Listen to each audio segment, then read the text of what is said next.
Hi friends, இன்னைக்கு நம்ம இந்த வீடியோவில் சூப்பரான ஜோக்ஸ்களை பற்றி பார்க்கலாம் வாங்க. கணவனும் மனைவி பேசிட்டு இருக்கும்போது மனைவி கேட்குறா, என்னங்க மல்லிகை செலவு போன மாதம் இவ்வளவு ஆகியிருக்கே, எல்லாம் எங்கே போச்சு அப்படின்னு கேட்குறா. அதுக்கு கணவன், என்கிட்ட வந்து எது கேட்குற, கண்ணாடி முன்னாடி போய் நீ நின்று பாரு, அப்புறம் தெரியும் எல்லாம் எங்கே போச்சுன்னு. ஒரு ஞாபக மறதி கணவர் தன் மனைவி கிட்ட என் பேனா எங்க அப்படின்னு கேட்குறாரு. அதுக்கு மனைவி, உங்க காதுக்கு பின்னால தானே இருக்கு அப்படின்னு சொல்றாங்க. அதுக்கு கணவர், எந்த காதுக்கு பின்னால இருக்கு, ஒழுங்கா சொல்லி தொலை அப்படின்னு சொல்றாராம்.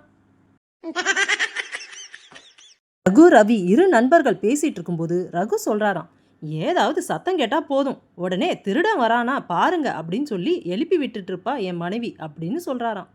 இதற்கு ரவி, திருடங்க வந்தா சத்தம் போடாம வருவாங்க அப்படின்னு உன் மனைவி கிட்ட சொல்ல வேண்டியது தானே அப்படின்னு கேட்கிறாராம். அதற்கு ரகு, அப்படித்தான் சொன்னேன், இப்போ என்னன்னா சத்தம் இல்லாத போதெல்லாம் திருடங்க வராங்களா பாருங்கன்னு எழுப்பி விடுறா. இரு நபர்கள் பேசிட்டு இருக்கும்போது ஒருத்தர் சொல்றாராம், என் வீட்டு பக்கத்துல புதுசா ரைஸ் மில் வந்திருப்பது ரொம்ப நல்லதா போச்சு அப்படின்னு சொல்றாராம். அதுக்கு இன்னொருத்தர், இதுல என்ன நல்லது இருக்கு, அது லொட லொடன்னு போடுற சத்தத்துல ஒண்ணுமே கேட்காதே அப்படின்னு சொல்றாராம். அதுக்கு இவர் என்ன தெரியுமா சொன்னாரு, என் மனைவி என்ன திட்டுறது பக்கத்து வீட்டுக்காரங்களுக்கு மட்டும் இல்லை, எனக்கே கேட்காம போகிறது நல்லது தானே அப்படின்னு சொல்றாராம்.